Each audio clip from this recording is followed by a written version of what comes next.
Welcome, everyone. This is Coaching in Session. My name is Michael Rearden, and I will be your mindset coach today. And today we're going to be talking about confidence with a confidence coach. Because if you know anything about confidence, it doesn't come first. So how can we begin to get more confidence in our life? How can we start to be the people that we know we can be? It begins somewhere. And before we get into the interview, I want to talk about how can you be more confident right now, without even listening to the episode, because I find that confidence is going to be self-imbued. For example, what makes me confident is looking great. I go to the gym 5 days out of the week. I look good. Now, just because I look good doesn't mean I should be confident, right? There's people who don't look good maybe, but they're confident. And there's people who maybe look fabulous, but they don't feel confident. Think of models, for example. Sometimes they're getting ready for a show and they might feel like they're bloated, or they might feel like, oh, I'm going to fall, I'm not feeling well. And then what happens? They trip, they fall, they stumble because they put it into the universe. They said, you know what, this is going to happen to me. However, we can be in a situation or a scenario or a lifestyle, and we might not feel like we're 100% confident, but we can act like we are 100% confident.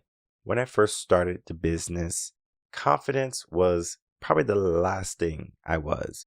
There was always me trying to fix this and tweak that to be better, as a business should be.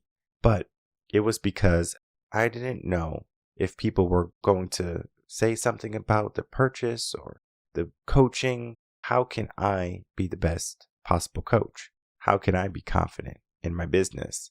And it wasn't until client after client, person after person would come work with me and then say, this was great. This is really good. I said, oh, wow, people are enjoying this. Keep on going. Same thing in my work, the recognition that I got. People in the gym, they come up to me. Michael, you look great. Well, they don't know my name sometimes, so they just go, hey, you look great. I say, okay, thanks, and then, my ego, I don't know, like my wife would say, I have a big ego. And it's not ego. It's hard work. It's discipline that I have given myself for many years to finally get the results that I have today. So some might say it's the ego. Some might say it's, me being a big head. I mean, I think a famous and popular word now is a narcissist or something like that. I don't even know if that's the correct word, but I'm sure you can say that someone is that if they feel like they're superior to some people, right? And I don't feel like I'm superior to people. When I see people in the gym, I don't go, I'm better than them. I'm more confident than them. It's more of I'm very confident in each of my steps, in each of my moments. If something were to happen, I'm confident that I can handle it. Sometimes people, they have those fears, they have those doubts before something even happens. And we talk about it with my guest today. Because people, they'll put a seed in their mind, they'll put something there, a whisper, and it causes us to fear. It causes us to procrastinate. It causes us to lose focus. It stops us from being confident. So confident is more than just an understanding of the word. Confidence is the doing of the action. It's the believing of the mindset. It's the building of you. So let's get into that interview with Tara, and we're going to learn just how to be confident and what that can do in your life. Welcome, Tara LaFon Gooch, to Coaching in Session. How are you doing today? Good. Thank you so much for having me. Of course. Thank you so much for coming on today. I have you as a confidence coach, and we're going to be talking about confidence, everything about it. How do we get it? And confidence is one of those secret ingredients for success, happiness. I know we're going to be talking about that, but many people lack confidence today. They might have some fear, some doubts, some anxieties. And today, I hope we can talk about all that and how to alleviate that in our listeners' life, because it's important to apply confidence, but we first have to know how to do that. So in your own words, Tara, can you please tell the world who you are, what you do, and how you help them? Sure. So my name is LaFon Gooch. I'm a CEO of a company called Best Branding Solutions.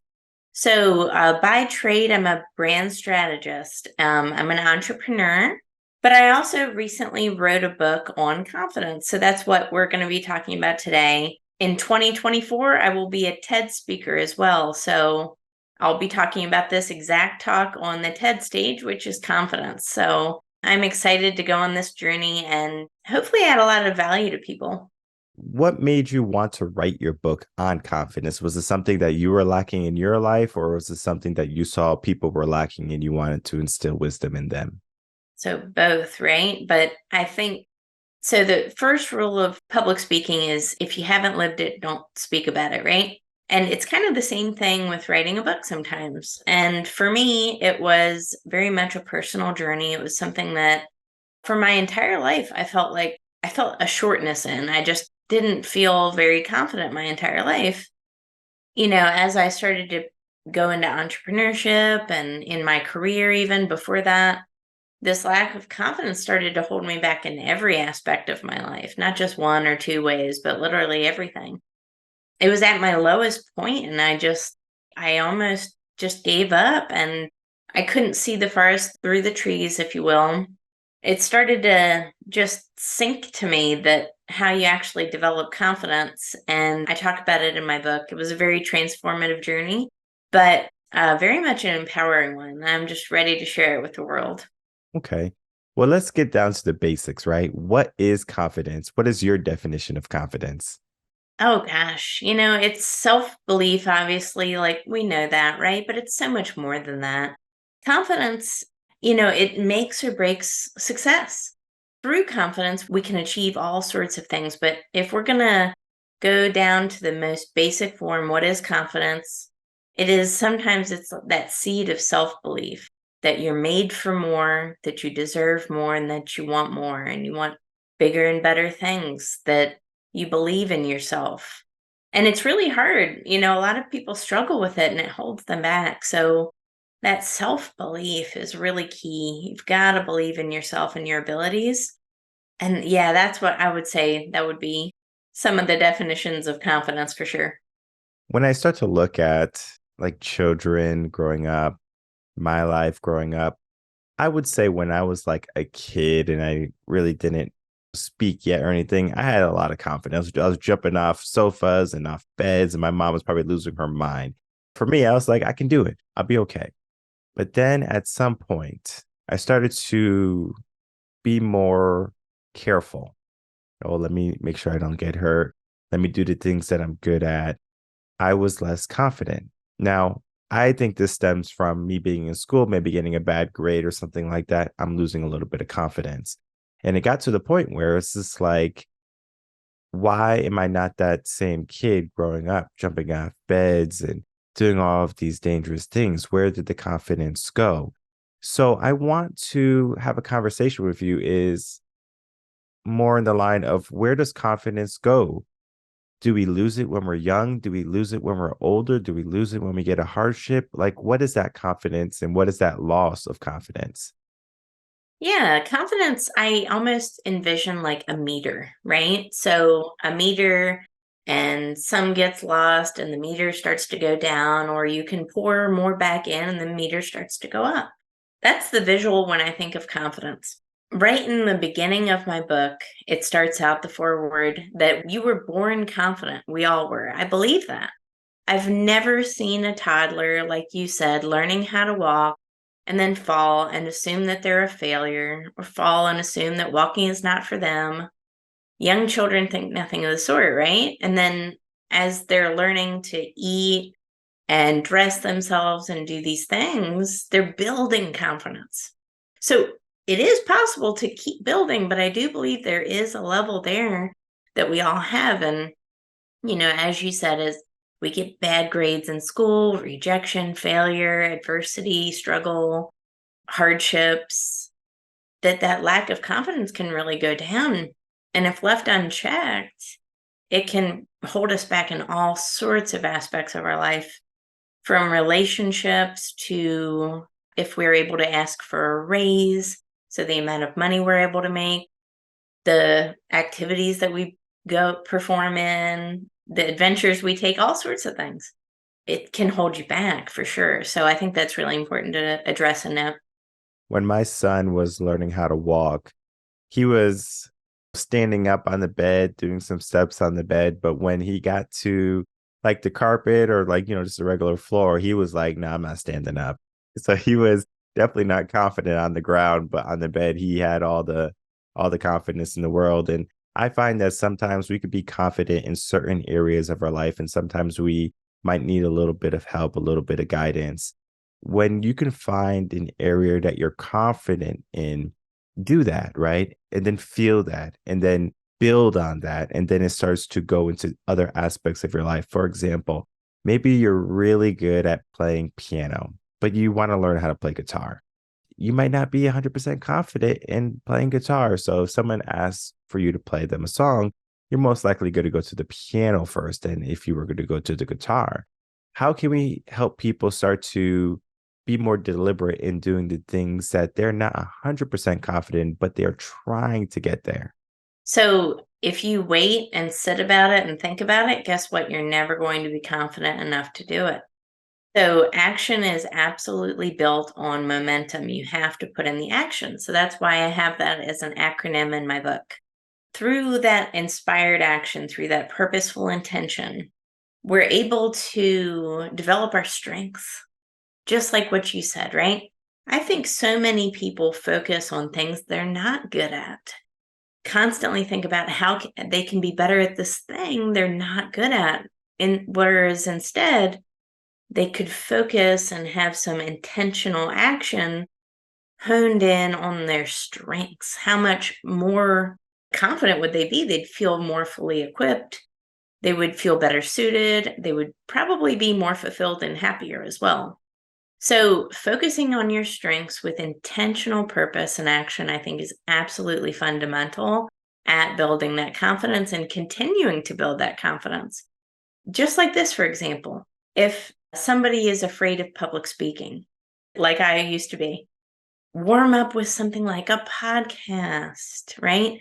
Put in that action where it's something that you can do that's an easy next step where it's not going from I am afraid of speaking to being on stage in front of thousands of people overnight, but taking a small step in that direction, getting warm, getting comfortable with it, building that momentum, building that confidence. And then all of a sudden, when you get to that point when you're ready to be on stage in front of thousands of people, you feel like you're supposed to be there. You feel confident. You don't feel like an imposter. You feel like this is the next step now. That's what it's all about. It's almost similar to like swimming. I was a swim coach for some time. Even when I was learning how to swim, I remember one moment, I was like probably 7 years old. It's like etched in my brain where we went to Florida for a vacation, Disney World, Universal, all of that. We had rented a home and the home had a pool. So the first thing we did when we got there was take off our clothes, put on our swim trunks, and went to the pool. And I remember my brother knew how to swim at the time, and I kind of knew how to swim. So my brother was like, jump in the pool in the deep end. And I was like, no, I'm not jumping in the deep end, because I don't know if I can swim. And I don't even think there was any adults watching us. I can't even like imagine like they would let me do that, but I think they were somewhere around. So I was like, oh, so I ran over and I jumped into the shallow end where I could touch the ground. So that was my comfort level where I was comfortable there. And even when I was teaching swimming, sometimes I would get a student who was afraid of the deep end when they couldn't touch the bottom of the pool anymore. Maybe it was scary. Maybe they watched Jaws or something, so they thought a shark was going to get them. I don't know. But what I can tell you is that there was a fear there of something that they created. They could probably swim, no problem, in the shallow end. But the moment you took them to uncharted waters where it was a little bit deeper, for some reason, their mind did something where it was just like shutdown mode. Do you find that is the case when, as you said, start small, do a podcast, but then when they go do public speaking, even if they're an A+ podcaster, they go on stage and they can't perform? Do you find there's a correlation in that? Yeah, I think that's a good example of self sabotage, right? So, self sabotaging behavior. And sometimes it's we're not even conscious we're doing it. Again, that's when our brain tells us, oh no, this is different. This is unfamiliar. But it really isn't.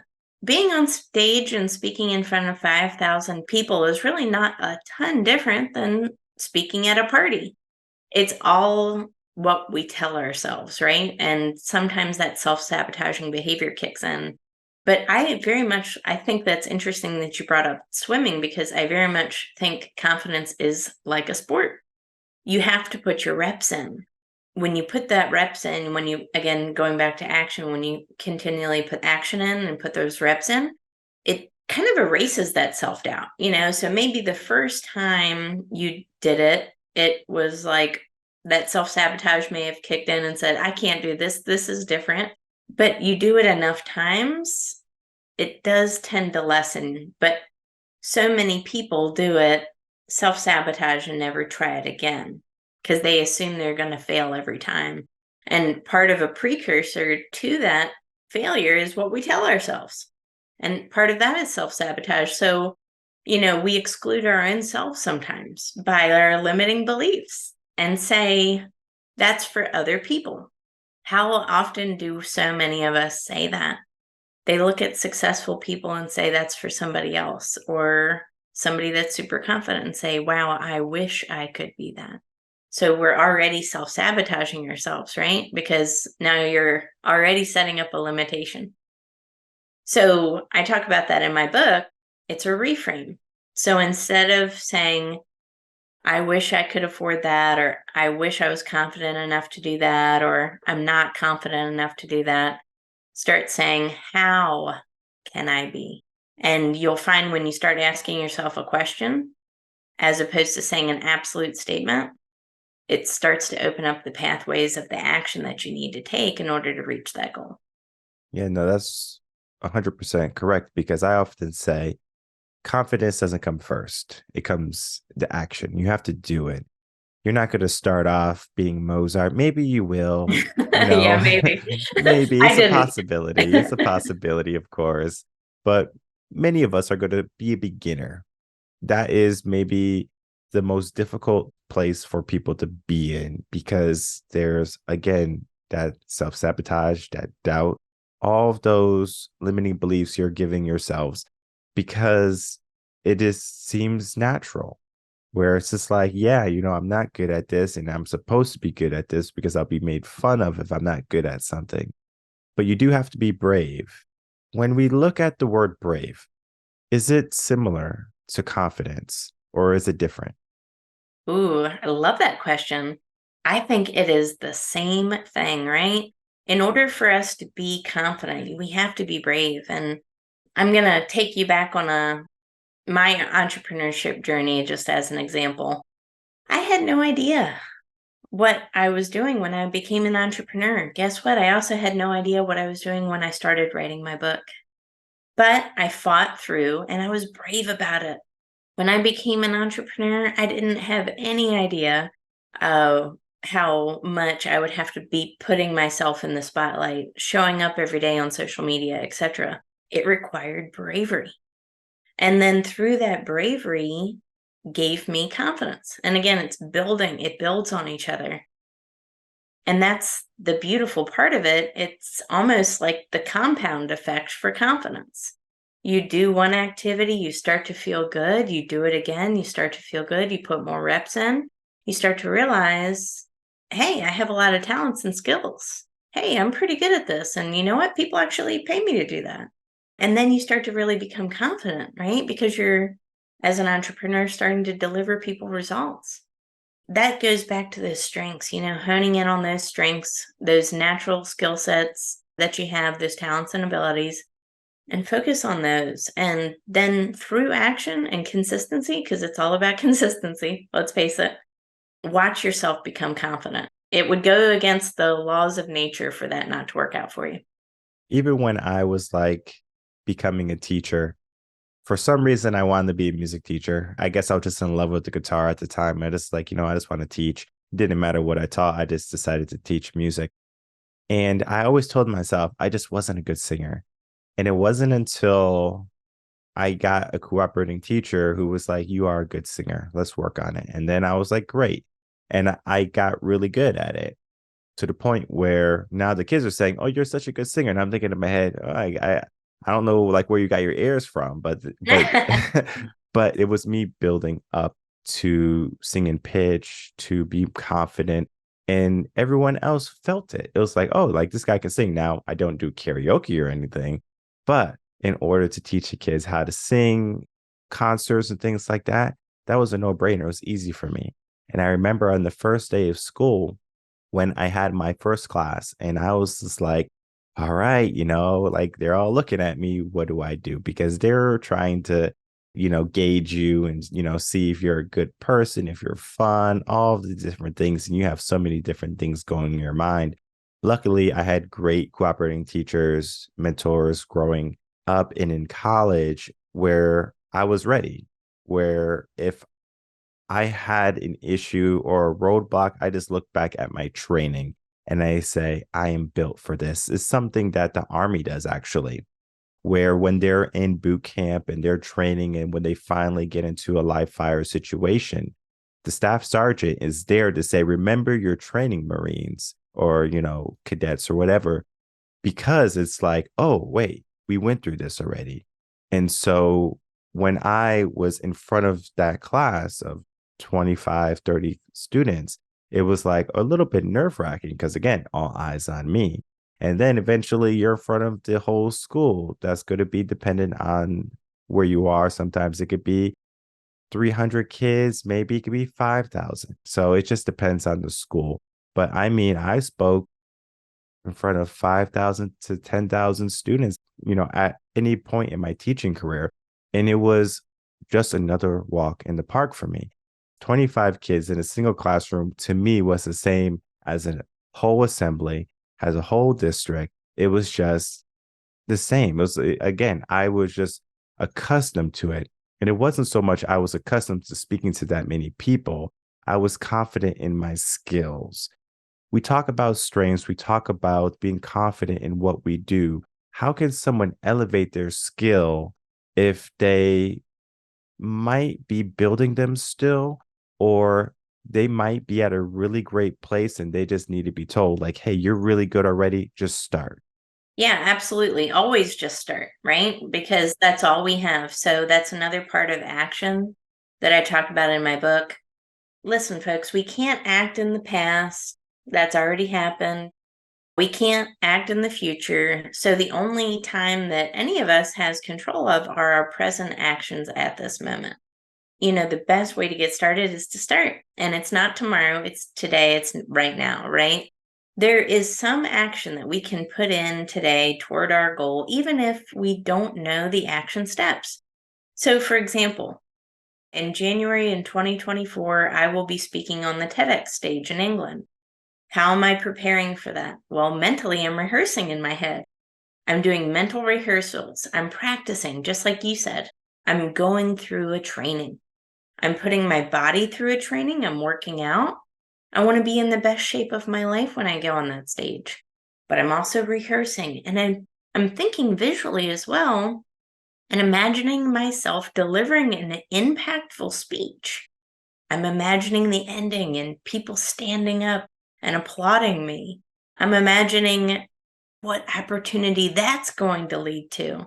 So it's, while I don't know all of the next steps, I'm putting in the activity, I'm practicing visualization, I'm putting myself through practice, but I'm imagining the best outcome. I think that's so key because how often do we imagine all the worst case scenarios?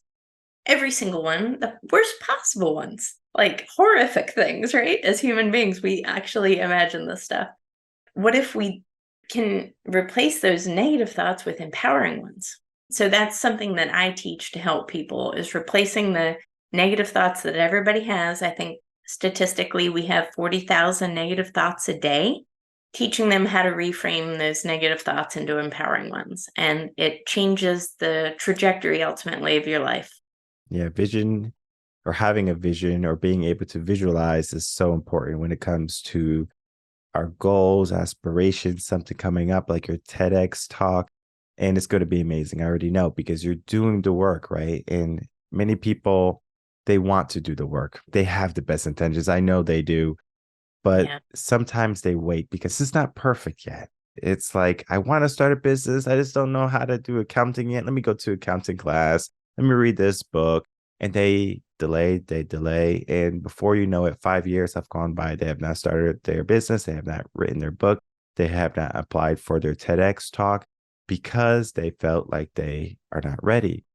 I will say that it is difficult to do it by yourself when you're going against that internal dialogue in your mind saying you're not ready. I said it when I was a teacher, right before I was going to graduate. I said, I'm not ready. And my teacher says, oh, no, you are. And it was that from a coach, from a mentor, from someone who has done it, saying I was ready. And I find that to be so empowering. Your work as a confidence coach, it's more than just telling people what confidence is. It's more than just saying, oh, these are the steps to be confident. This is the acronym of confidence. What is the life-changing aspect of someone going from fear to confidence? Oh, that's a great question. First off, it's normal. I think we all face it. But like you said, do you want to wait 5 years for your dreams or do you want to go after them tomorrow? A lot of people have the best intentions. They want to go after those big dreams, those big goals, those big aspirations, but fear and some type of limiting belief are getting in their way. It's blocking their success. So for me, I like things as fast as possible, right? I don't know about you, but that's just how I am. So I don't want to wait a long time. I really don't. I like things as fast as possible, and I want abundance to constantly be coming my way. So you can only do that if you're confident. I think that just makes good sense. If you're not confident, guess what's going to happen to you? The opportunity of your life could come to you, but you're going to do exactly what you said earlier, which was, I'm not ready. Guess what? There are no ducks. There is no row. Whoever said that is just full of it, right? We're never going to have all of our ducks in a row there. It doesn't even exist. You have to start. And sometimes you start before you're ready. So, for example, this book, before it was even finished, I landed a TED Talk based on my book. Before it was even finished, I appeared on Fox News talking about my book. Why would I do that? It's not even finished. Well, how else am I supposed to get the word out? If I would wait until the day it was published, hey, by the way, I have a book, how much more work am I going to have to do marketing it? And then I have no third-party credibility going into my book. So it's already been on major things and it's already gotten recognition. So it seems like it's been out for a year now. Sometimes you just have to start before you're ready. And part of being a coach is helping guide my clients to take away the blockages and their excuses that are impacting their life so that they can actually live on purpose. I want to touch on the premise of procrastination because I think that's an aspect also. And then I also want to talk about the aspect of discipline. So if you can mix those two together, that would be amazing. I love that. I will start with discipline first because that's number 2 in my acronym, which is responsibility. So responsibility, it's a responsibility ownership mindset. It's a discipline. Again, this is reps. This is a lifestyle change. So this is not something that you go through and that you're done and then you forget about it and you move on with your life. This is a way to something you need to do for the rest of your life, right? So that responsibility is an ownership mindset that says that when those negative beliefs, self-doubt, self-sabotaging behaviors, things like that, procrastination, start to creep in and, we have to stop it. We have to be an owner of our own realities. Going back to procrastination, yes, absolutely. So it's all about how bad you want something. Do you want it in 5 years or 10 years? Do you want to start living your life in 20 years? What if you started living your life in 50 years? The average person doesn't fully feel confident until they're in their 60s. Think about that. Do you want to go the rest of your good youthful days not feeling like the best version of yourself? I don't. So procrastination is not going to get us anywhere. We have to act. And that's why I said we can't act in the past or the future. It's got to be today. Yeah, no, wow, 60. Waiting till you're 60 to be confident. I mean, I didn't even think people would wait past like they're 30. Think about that. How much of our lives are we living somebody else's dream, right? How many relationships are we feeling stuck in, or toxic work environments that we feel obligated to stay in, or friendships that aren't healthy and helpful? And we're all this while living someone else's dream. And then when we start to retire, see how that confident, and it's like, wow, I couldn't wait. I don't want to wait that long. I want to be confident today, and I want to continue to become more confident. Well, listen, I don't want anyone living life or listening to this episode to wait any longer. I want you to take action today. I want you to understand and realize your dream and say, you know what? I might have been afraid in the past, but I'm going to take some actionable steps. How do I do that? Right. I think the best thing a person can do, especially if they're trying to be more confident, if they're trying to take more good action, they need to know how to do it. And the best way to do that is to get a coach, to get a mentor, to get a guide, just like yourself, helping people with confidence understand it and reach it. It is so powerful when you can realize that you are powerful. As we begin to wrap up, I would love to have some final words from you, Tara, and then please tell the audience where they can find you. Absolutely. So, final words is the seed of confidence is within you, and any amount of success that you think is possible. I mean, it's all possible. I'm telling you right now. In 15 months, I went from the lowest point to where I am today. And I did it because every single day I sought self-improvement. And it was 1%. It wasn't a lot, but that 1% in a year made me 37 times better and improved. And I'm no longer a recognizable version of myself compared to what I was even just a year ago. So the seed of confidence is within everyone. If you improve just a small fraction, even a fraction of a percentage every day, you will be a changed person in months. Keep going. Those dreams are so real and beautiful, and you guys all deserve to accomplish them. You can find me on Amazon. So my book is on Amazon. How to Grasp Confidence and Own Your Power. I'm also on LinkedIn, Facebook, Instagram, TikTok, I believe. So you can find me at Tara LaFon Gooch. I'm on those social links. Perfect. And I'll definitely make it easy for everyone to find you and your book. All the links are going to be in the description box below. Everyone check her out, purchase her book, get some confidence coaching, because in order to achieve great things in your life, you do have to want to take the first step. And I know many people want to take that step.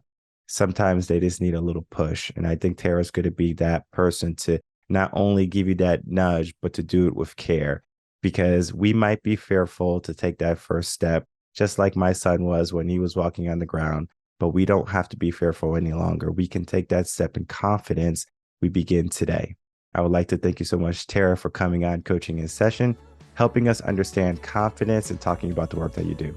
All right, everyone. Thank you so much for watching that interview with Tara LaFon Gooch. What went on in that interview is that we were talking about confidence as a basic term. Just like, what is confidence, right? Going into it, warming up, because if I said, all right, guys, in order to be confident, you need to lift this much weight, and you need to look this good, and you need to put on this cologne, and you need to wear these clothes, and you need to have these friends. And I mean, I can go all day with what you need to be confident. However, those are the superficial things. Like the materialistic goods, it can make you confident. I remember when I was in sales early on, people would say you have to look the part. And I understand I look good and things like that, but looking the part was like wearing a suit. And you know what they called the suit? They called it a suit of armor. Now, this wasn't a chainmail. I wasn't a knight or anything. But they said, if you can look like $1 million, you will feel like $1 million. When I wore my suit, I felt like $1 million. I felt confidence. And even though some days I went into work and I didn't get any sales, and maybe it was a terrible day, got yelled at or whatever, I still felt confident. I still looked good. However, just because you look good, it doesn't necessarily mean confidence is going to wrap around yourself and wrap around your life, and all of a sudden, things are going to change. You almost have to be deliberate when you want to be brave today. You almost have to be deliberate when you want to be confident and disciplined. It's not something that is a byproduct of an accident. Most people don't just wake up and are amazing. They have built themselves up. They have went through hardship. They have went through trials, and they have went through the self-doubt, the limiting beliefs, and attaining a mindset that is confidence. I think people sometimes they think there's a shortcut to confidence. They just want to feel confident. However, you have to take the action. We talked about public speaking. Sometimes when you're in front of people, you just lock up. You're just like, oh, I know there's only 5 people in front of me, but you lock up. Why? It is because maybe you haven't done it enough, or maybe it's a different type of crowd.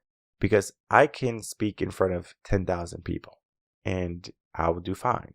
But maybe I'm speaking in front of some very important people, and there's only like 20 of them, right? Maybe the presidents of like several countries, top CEOs of Fortune 500 companies. Maybe now the pressure's on. How do you do under pressure? That is something you have to learn also, something you have to be a part of. I find this to be akin to weight training. As she said, sports is similar to getting confidence, right? Acclimating to something. When I first started, Bikram yoga is going to be my example because I've done many things, but Bikram yoga, I was not good. I was not good in Bikram yoga. My brother had told me to go, and I said, okay, I'm going to go to Bikram yoga because I was going through some sciatica issues, and I was like, you know what? I need to fix this. Let me do some stretching, some yoga. My first day, 104-degree room, 105-degree room, 60% humidity. You want to run out immediately. But the instructor says, you better not leave this room, because if you do, you're probably going to pass out. So some people didn't listen. They panicked. They left the room. And as soon as they left the room, the AC hit them from the hot heat and they passed out. They just knocked out on the floor. That is what we have to understand. Sometimes we have to acclimate to the environment. Sometimes it could be hot. Sometimes it could be cold. In my case, Bikram yoga was hot. Your case might be different.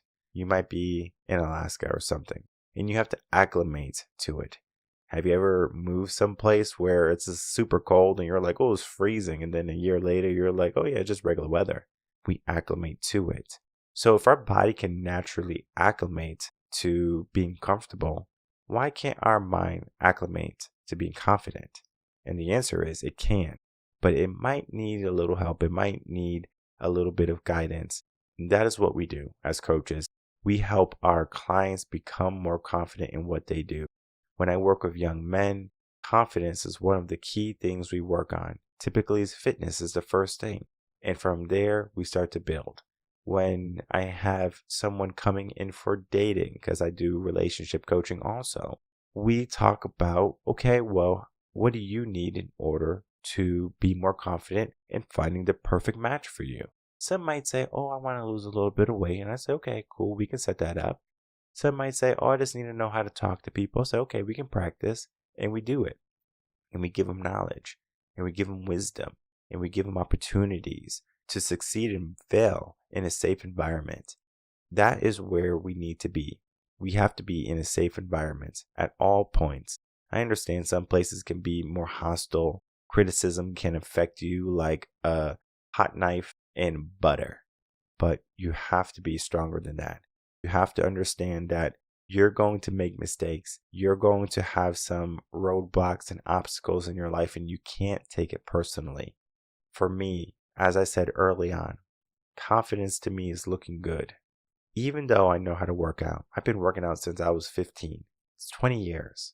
I've been working out for quite some time. Just the other day, I'm in the gym. And there was this older gentleman. He comes up to me, hey, how much more do you have on this machine? I say, I got a couple more sets. Feel free to jump in. So we start working out together.